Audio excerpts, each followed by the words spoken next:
बिस्मिल्लाहिर्रहमानिर्रहीम। अस्सलाम वालेकुम नाज़रीन, मैं अदनान जत्तोई एडवोकेट हूँ। आप देख रहे हैं मेरा फेसबुक पेज और यूट्यूब चैनल।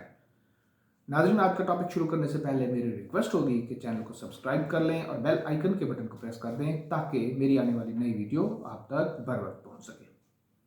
आज का हमारा टॉपिक है कि क्या इलेक्शन कमीशन को इख्तियार हासिल है कि वो इलेक्शन प्रोसीडिंग के दौरान जब किसी दीगर महकमा जात से इलेक्शन ड्यूटी के लिए एहलकार लेते हैं और वो एहलकार किसी मिसकंडक्ट का मुर्तकिब हो जाए तो क्या इलेक्शन कमीशन डायरेक्ट उनके खिलाफ किसी किस्म की कार्रवाई कर सकता है। इस प्रपोजिशन को आज हम डिस्कस करेंगे। मिस्टर जस्टिस शुजात अली खान की जजमेंट है। रिट पिटिशन नंबर है 32915 of 22। Case approve for reporting हो चुका है लेकिन अभी पब्लिश नहीं हुआ, इसलिए हम आपको रिट पिटिशन का हवाला दे रहे हैं। ये सियालकोट वाला वो केस है जिसमें सियालकोट में इलेक्शन डे पर रिगिंग हुई थी। मशहूर केस है। प्रपोजिशन इसमें ये होती है कि Syed Iftikhar Hussain Shah member national assembly की डेथ होती है जिस पर वो सीट खाली होती है। उस खाली सीट पर इलेक्शन कमीशन बाय इलेक्शन का शेड्यूल अनाउंस करता है। ड्यू डेट पर इलेक्शन होता है। टोटल 360 पोलिंग स्टेशन पूरे हल्के के बनते हैं। 340 पोलिंग स्टेशन का रिजल्ट इलेक्शन की रात 2:53 तक मौसूल हो जाता है। 340 पोलिंग स्टेशन का, लेकिन 20 पोलिंग स्टेशन का रिजल्ट मौसूल नहीं होता।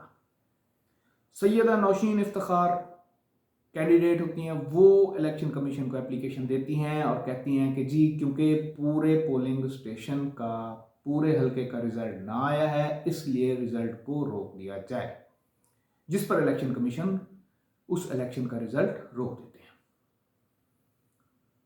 उसके बाद क्योंकि अगले दिन दूसरे दिन जाकर वो 20 पोलिंग स्टेशंस का जो पोलिंग ऑफिसरान होते हैं वो रिजल्ट नेक्स्ट डे लेकर आते हैं। इलेक्शन कमीशन उनके खिलाफ fact finding inquiry committee constitute कर देता है और इलेक्शन को रोक देता है, रिजल्ट को।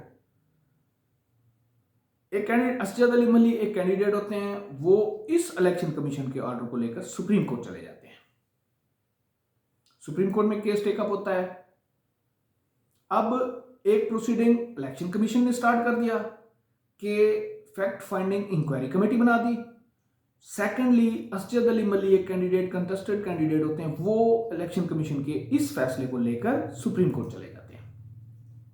Fact finding committee election commission की अपनी इन्वेस्टिगेशन स्टार्ट करती है, इंक्वायरी स्टार्ट कर देते हैं, जिसमें यह साबित होता है कि वो 20 पोलिंग स्टेशन का रिजल्ट जो उस रात नहीं पहुंचा था उसमें वो मिसकंडक्ट के मुर्तकिब ठहरते हैं। एक फेज ये हो जाता है। दूसरा फेज, वो जो असजद अली मली सुप्रीम कोर्ट जाते हैं, सुप्रीम कोर्ट में उसकी वो सिविल अपील खारिज हो जाती है और इलेक्शन कमीशन को, सुप्रीम कोर्ट इलेक्शन कमीशन को कार्रवाई करने की ऑर्डर कर देता है। अब क्योंकि फैक्ट फाइंडिंग इंक्वायरी कमेटी अपनी इंक्वायरी फाइनल कर चुकी होती है और उसमें उन 20 पोलिंग स्टेशंस के जो एहलकारान थे, पोलिंग ऑफिसरान थे, उनको इलेक्शन कमीशन शोकाज नोटिस जारी कर देता है। अब क्योंकि वो 20 हलकों के 20 पोलिंग स्टेशंस के जो एहलकारान थे वो डायरेक्ट इलेक्शन कमीशन के मातहत नहीं थे, बल्कि वो इलेक्शन कमीशन ने दीगर दूसरे महकमा जात से एहलकारान को ड्यूटी के लिए हायर किया हुआ था या बारो किया हुआ था। अब इलेक्शन कमीशन ने उन एहलकारान को शोकाज नोटिस जारी किया। जो ही उन एहलकारान को शोकाज नोटिस जारी होता है, वो एहलकारान उन शोकाज नोटिस को लेकर हाई कोर्ट में रिट पिटिशन में उन शोकाज नोटिस को चैलेंज करते हैं। Case mister justice Shujaat Ali Khan साहब के पास फिक्स होता है। पार्टीज को नोटिस होते हैं, ड्यू डेट पर बहस होती है। हाई कोर्ट ऑब्जर्व करती है कि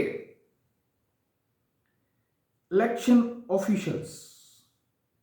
ऑफिशियल्स कौन है? इलेक्शन ऑफिशियल्स इलेक्शन लॉज 2017 के सेक्शन 2 सब सेक्शन 18 में ये बात मेंशन है कि इलेक्शन ऑफिशियल्स कौन होते हैं। इलेक्शन ऑफिशियल्स वो होते हैं कि जिनको जब इलेक्शन ड्यूटी अज्यूम कर दी जाती है और जब इलेक्शन प्रोसीडिंग कंप्लीट हो जाती है उनकी ड्यूटी खत्म।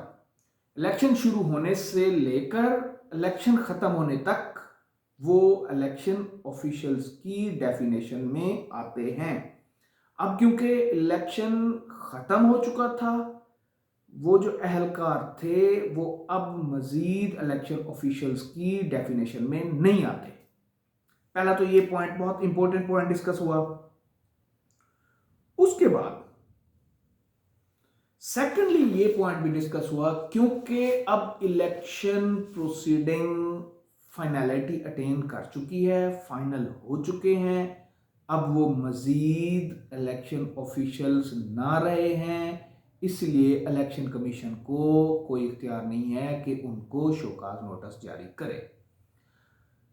नेक्स्ट इंपॉर्टेंट पॉइंट ये था, क्योंकि वो अहलकार जो थे वो इलेक्शन कमीशन के एम्प्लॉय ना थे, बल्कि इलेक्शन कमीशन ने उनको दीगर दूसरे महकमा जात से हायर किया था, इसीलिए इलेक्शन कमीशन खुद से उनके खिलाफ कोई कार्रवाई ना कर सकता है।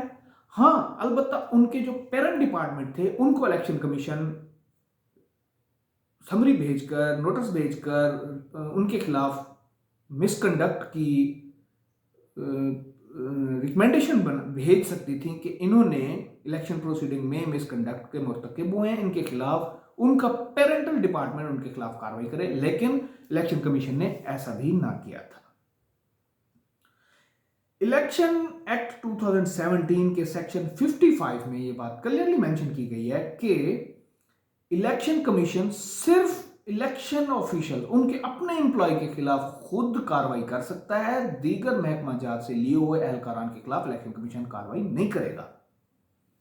और इसी तरह सेक्शन 56 में, इलेक्शन एक्ट 2017 के सेक्शन 56 में ये ऑफिशियल इलेक्शन ऑफिशियल्स की डेफिनेशन की गई थी, वही बात कि जो ही इलेक्शन स्टार्ट होगा वो हल्फ लेंगे उस प्रोसीडिंग का, उस इलेक्शन प्रोसीडिंग का, जो इलेक्शन खत्म होगा उनका हल्फ खत्म हो गया।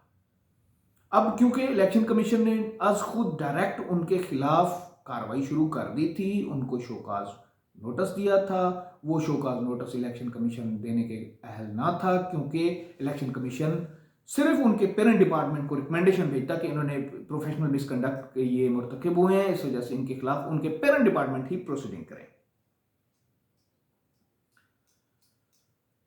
इस ऑब्जर्वेशन के साथ हाई कोर्ट ने यह ऑब्जर्व किया कि गो के शोकाज नोटिस को हाई कोर्ट में रिट पिटीशन में चैलेंज नहीं किया जा सकता, लेकिन जहां पे ग्रॉस इलीगैलिटी और जहां पे अनरीजनेबल शोकॉज और आर्बिट्रेरी कमिट होगी, वहां पे हाई कोर्ट इंटरफेयर करेगी।